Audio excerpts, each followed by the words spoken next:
Good Wednesday evening. Welcome back to Unscripted. Now, if you remember a few days ago, the big story was just how warm it was going to be. And now things, not so much. Chilly last night. And Joe, as we bring you in, our chief meteorologist, even chillier tonight. Yeah, remember when it was 89 in Traverse City Saturday? I sure do. And it'll be 25 in Grayling tonight. Yep. Quite the change. Yeah, you know, we had some frost last night in a few spots, but it's going to be much more widespread tonight, Cody. And I have a feeling tonight will probably be the end of the growing season for most spots. I know a few people like still have their gardens growing, you know, getting vegetables and things like that, but we'll see how that affects things tonight with some colder weather. And then as we move ahead, we could use a little more rain. There is one day coming up where we do have a chance for a few showers. More on that a little later as well. Sounds good. Thank you, Joe. And for our top story tonight, $24 billion. That's what the state of Michigan will spend to teach our kids in the recently signed budget. Democrats and Republicans spent much of the summer at odds over not only the amount, but how the money would be spent. And that left educators waiting. Now that it's a done deal, our Mark Shillette has their reactions. This budget is a testament to what we can get done when we work together. And with that announcement, a sigh of relief for many around the state. The moment we heard that there was a budget, every school official in the state of Michigan slept a little easier. Because when the legislature missed that July 1st school aid budget, This was a really difficult summer for us. superintendents were left not knowing what funds they'd have to start the school year. Tuesday, that changed. I just signed my 7th balanced bipartisan budget. The governor's signing a $24 billion education budget with a boost in per-pupil funding. We're making a historic investment in our children, including a more than $10,000 per student investment to improve their classroom experience. Republicans had supported an increase in per-pupil funding closer to $12,000, but in the process, cutting what are called categoricals, things like free meals, transportation, at-risk funding. We wanted to really free up these schools to spend what they believe they should be spending on. If a school thinks that we just want to help the underserved kids, and they're gonna go that route. I mean, it really opens the school up to do what they want. It would have been a significant transformation in how schools are funded, but many say the proposed funding didn't come close to the need. What I would say is rural education in the state of Michigan is funded by categorical funding. In the end, the new school budget appears much more similar to those in the past. Free school meals for all to save parents nearly $1,000 a year per child and make sure no kid goes hungry. In addition, $321 million to support student mental health and safety needs, $657 million to expand free pre-K for 4-year-olds, and $274 million for at-risk, career tech, and rural students. Seeing a 25% increase in the categorical at-risk funding is a hugely significant thing for up north. All in all, after a long wait, the numbers are in. It's definitely a budget we can work with. I would say definitely more hits than misses. There is relief that districts finally know what they have to work with. I know this was a hard process. I know that there were a lot of people working on this, putting in long hours. Grateful for the lawmakers that a deal is in the past, but a request of them for the future. Yeah, please don't ever do this to us again. Essentially, the process that was used in this particular scenario created a situation that really wasn't good for anybody. Thanks to our Mark Shillette for that report. In Benzie County now, there is a home-delivered meal program. They deliver hot meals every day to adults who are homebound Monday through Friday. But right now, they're in need of volunteers. So to talk a little bit more about this, we're going to bring in Bridget Hassig, the Executive Director of Benzie Senior Resources, again, to talk a little bit about it. Thanks so much for joining us. Can you tell us a little bit about what these deliveries look like? Because it is, while the meals are very important, it's more than just the meals, right? You're giving them someone to see during the day? Yeah, no, that's a very good point. When we do home delivered meals, and we do 170 a day, actually we have over 5,000 meals we do a month. Wow. We are bringing not only food and nutrition to an older adult, we're actually doing a welfare check, we're providing companionship. It is probably the only time in many cases where an older adult will actually have contact with someone. And so it's a really good way for us to be able to follow how an older adult is doing in their home. Yeah, and can you talk a little bit about just how crucial the volunteers are for this program? Yes, I don't know literally what we would do without them. It's our strongest and largest volunteer program. We have anywhere between 60 to 80, depending upon the season, that participate with us. We have 5 routes, and we always have 2 volunteers going out on a route together. And we need to do it 300 and, well, we have to do it throughout the whole year. And so that means snow, rain, sun, you name it. And it's really important because of the distances we need to travel in Benzie County to reach some of these older adults. Yeah, and you mentioned 2 volunteers going out on a route, and I think that's important to note. So it's not just one person alone, going from house to house when you are a volunteer. Is that correct? Yeah, that is correct. And not only that, we have a fleet of cars that we provide. And so they're actually adapted to be able to carry the meals. So we don't expect a volunteer to be able to use their own car and get things in and out. And so they're retrofitted to be able to serve all those meals. And we do want to have 2 individuals out there to be able to help each other with the directions. And if something does happen with an older adult, there's another partner there with them. Yeah, and so around this time, you all have less volunteers. Can you talk a little bit about that? Sure. Yeah, seasonality is a very large thing, particularly in Benzie County. And so we have a core that works tirelessly during the winter months, particularly January and February and March. And then we are able to have more volunteers come to us when they're returning, sometimes April through September. And so the crew that stays with us during the winter months really volunteers more than usually 1 day a week. And so they're doing multiple routes for us on any given week. And again, we couldn't do it without them because of the numbers of people that we serve. And if someone were to say, I'd like to volunteer, but my availability is iffy, I might not be able to do a route every day. It might have to be once every week, once every month. Is that okay? Yeah. Yes, we want to work with people that are willing to donate their time to us. And in most cases, on a routine basis, we only have a pair of 2 volunteers doing 1 day a week regardless. And so during the winter, that might pick up with volunteers that are willing to do that, but we are able to accommodate different schedules. And can you talk just a little bit about, there's a lot of numbers, but really at the heart of it, how important this program is for that local community? Yeah, I would say in the aging network of which we are a part of, the home delivered meals and the congregate meals, meaning the meals that we provide at our senior center, are absolutely crucial for food access, particularly in a rural county and particularly in a county where in 2 more years, 40% of its population is going to be 60 plus. And of that, 29% are going to be low income. So under-resourced food access because of the rural area. These are absolutely crucial to individuals receiving some type of nutrition that's balanced and it's proportion controlled. We've actually had a story of a doctor who has now referred individuals to home delivered meals. For instance, this one client had diabetes management issues, and he was referred to home delivered meals because of his isolation and need for food. And he began building his nutrition around the meal he was receiving from us, and now is able to control his diabetes. So we have significant stories that are unfolding now. And can you talk a little bit about the people who are receiving the meals, whether it's a demographic of older adults, those in need? Yeah, definitely. I would say that on the whole, a great deal of our home delivered meals clients are 80 years of age and older. As you said, they are isolated. And when we say isolated, that means not only socially, but also distance wise. They normally cannot necessarily drive anywhere, so they rely on Benzie bus and public transportation and maybe the help of a neighbor. But it's truly a very isolated situation. So we actually are now doing initiatives coming up on our 50th anniversary where we are extending programs to be able to reach home delivered meals clients and engage them at a higher level. Yeah, and while you're here, I want to talk with you a little bit about, another thing that Benzie Senior Resources does. I know there's an event tomorrow. Our chief meteorologist, Joe Charlevoix, will be a server at Fall Soup Supper tomorrow. Can you tell us a little bit about that? Yes, we've had that event since 2014. It died down during COVID, and then it came back to life following that. But we have 14 restaurants that have donated soup that we are serving from 5 to 7, open to the public at our gathering place in Honor, Michigan. And we are using this as a fundraiser for our meals. We have 65 silent auction items. We have celebrity servers, as you shared.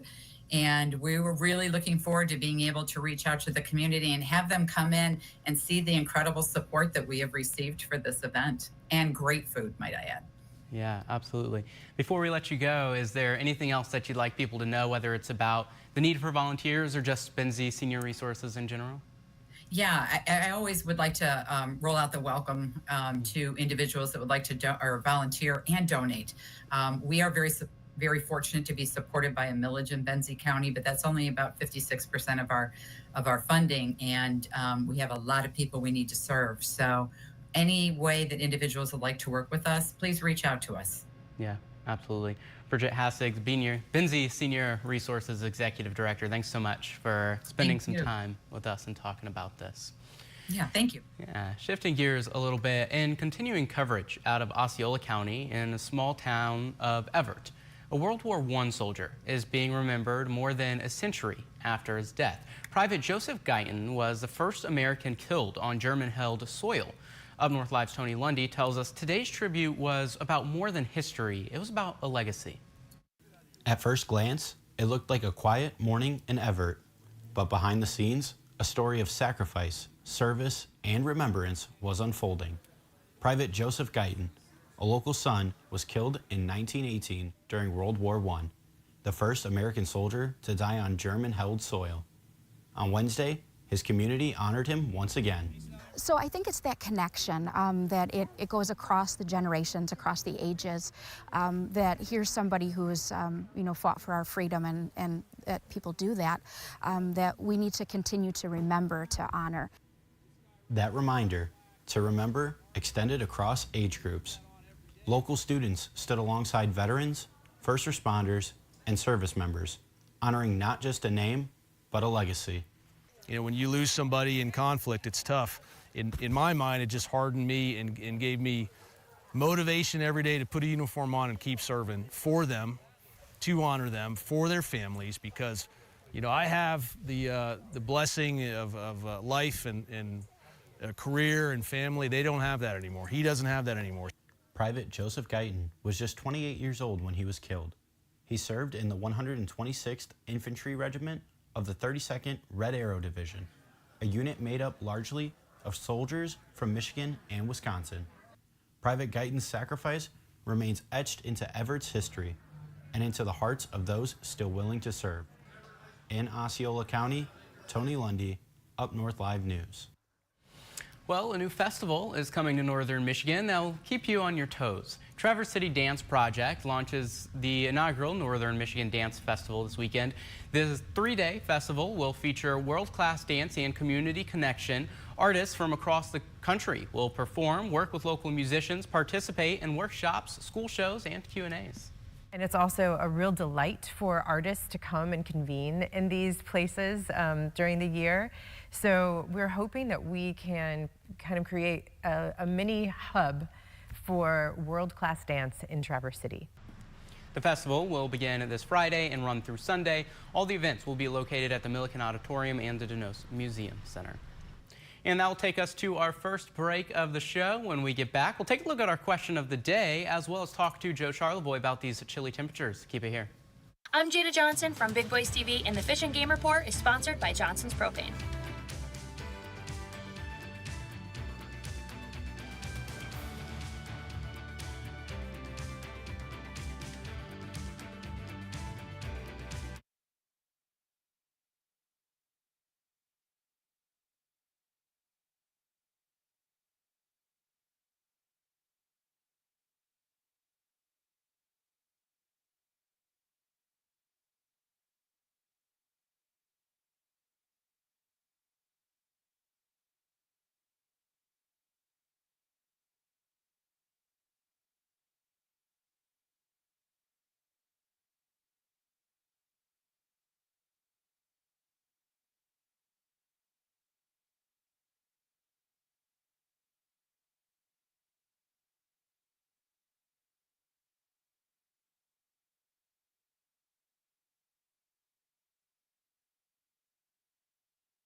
Welcome back to Unscripted. As you know, we have a question of the day every day, and today's has to do with getting food from your vegetable garden. Before we get to it, we're going to bring in our chief meteorologist, Joe Charleboy, because that might be getting a little harder pretty soon, Joe.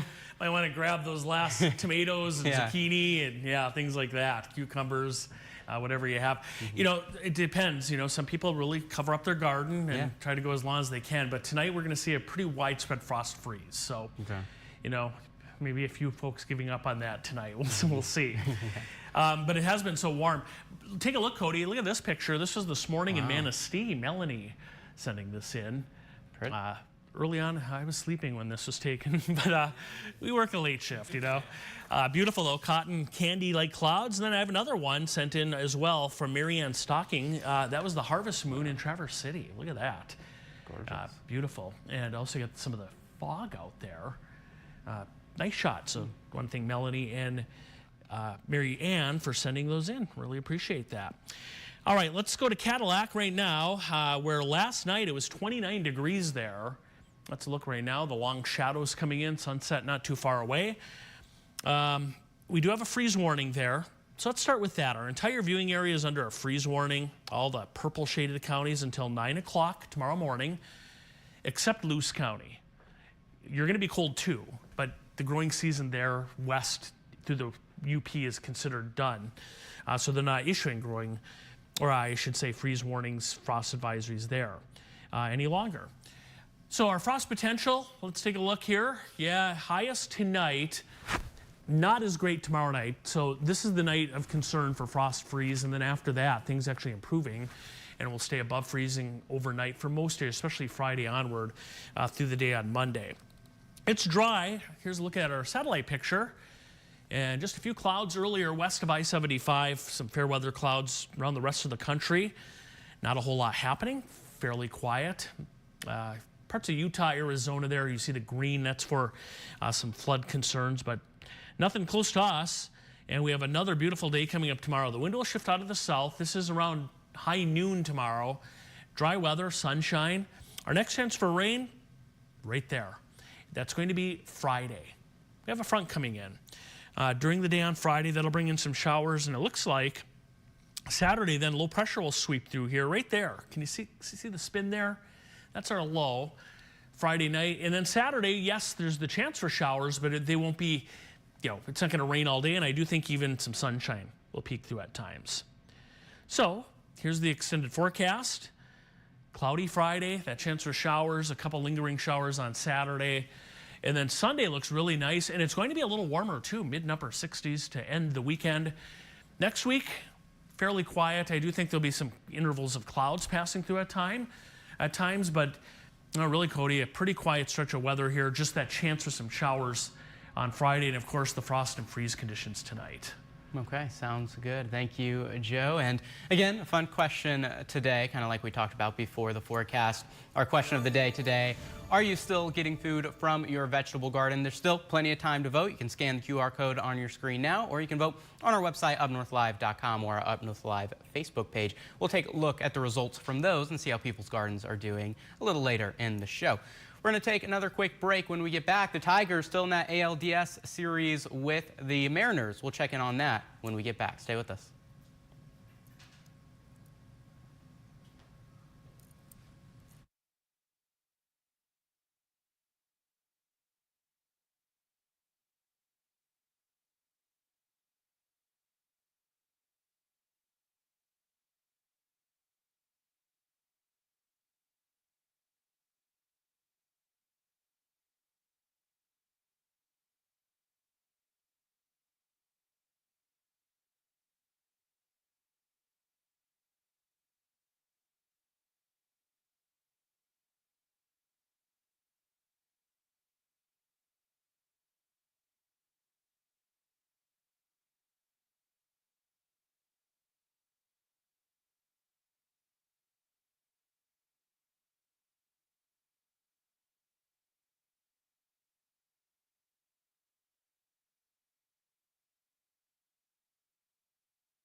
Welcome back to Unscripted, and it was a big day for Tigers fans. It could have been in a good way or a bad way. Game 4 of the American League Divisional Series in the books. Let's take a look at that.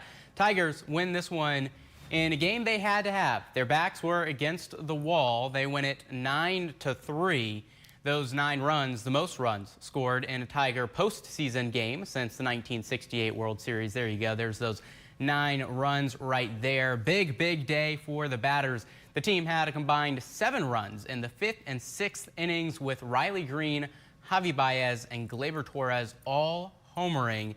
That means this series is tied at 2 games apiece. We now go to a Game 5 Friday in Seattle. The start time of that one will be determined based on the Yankees and Blue Jays series. That one going on in the American League right now as well. Tarik Skubal will pitch for the Tigers in that one, so it's really nice to have your ace, the best pitcher in baseball, on the mound. Now, in the regular season this year, the Mariners are 3-0 against Skubal, so we'll see if that means, the Tigers are due. It's going to be really hard for the Mariners to beat Skubal in 4 games this season, but they have had the success, so we'll see what happens Friday and see if the Tigers can be one of the last 4 teams left in the MLB playoffs and go to the championship series. For more sports news, we're going to send it to our sports director, Harrison Beebe. Hey, thanks, Cody. As we get even closer now to week 7 for the high school football season, we're going to take a look at this week's Associated Press state rankings for Michigan, and a lot of good Northern Michigan teams in this week's field. Starting with Gaylord, the Blue Devils, 6-0. They're moving up to number 4 in Division 3. They got a big one with Escanaba this Friday night up in the UP. The Eskimos ranked top 10 in Division 4. Staying with our ranked teams in 11-player football, Traverse City St. Francis, the 6-0 Glads, the NMFC Legends Division champs, reign at number 1 in D6 with Kingsley at number 7 at 4-2. And then it's Charlevoix coming in a spot higher than a week ago and a tie for 6th in Division 7. The Raiders still 6-0 on the season. In Division 8, we got Glen Lake sitting pretty at 4-1. The Lakers come in ranked 9th and a tie for 9th in Division 8. Let's jump ahead to 8-player now, where Inland Lakes remains at the top of the Division 1 8-player polls at the 6-0 record. And Pickford, 4-1. They're tied for 6th are the Panthers. Moving over to Division 2, where Onekama is 6-0 and number 3 in Division 2, while Gaylord St. Mary, in a very familiar spot, the Snowbirds have been parked around the 6th ranking spot all season. They are also 6-0 entering week 7. Some more teams getting honorable mention votes. You can check out that list right now on our website, UpNorthLive.com. And of course, join us later this week. We'll have a preview of all the big matchups for week 7, including that Gaylord-Escanaba matchup right here on Up North Live. That'll do it for me in Sports and Unscripted. I'm Harrison Beebe. Thank you, Harrison. And that takes us to our final break of the show. When we get back, we're going to take one last look at that question of the day. Still time to vote if you want your voice to be heard. We'll be right back.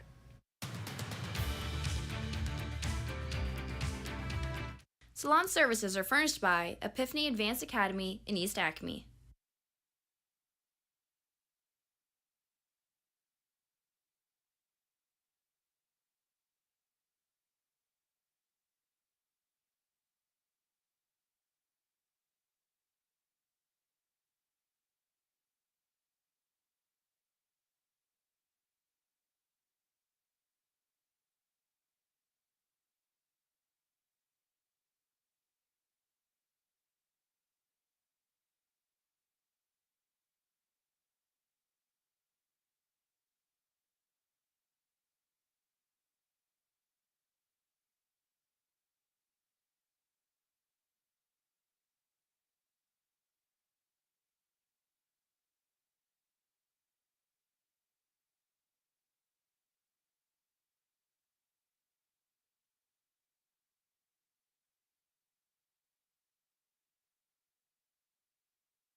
Welcome back to Unscripted. Chillier temperatures tonight. Joe mentioned maybe some frost tonight, and that, of course, makes it a little tougher to get vegetables from the garden. Our question of the day, are you still getting food from your vegetable garden? As of right now, 70% of people said yes, 30% of people said no. And checking our comments, Jim said, just from the neighbors. I hope, Jim, that's a community garden kind of thing. I hope your neighbors know that you're eating their veggies.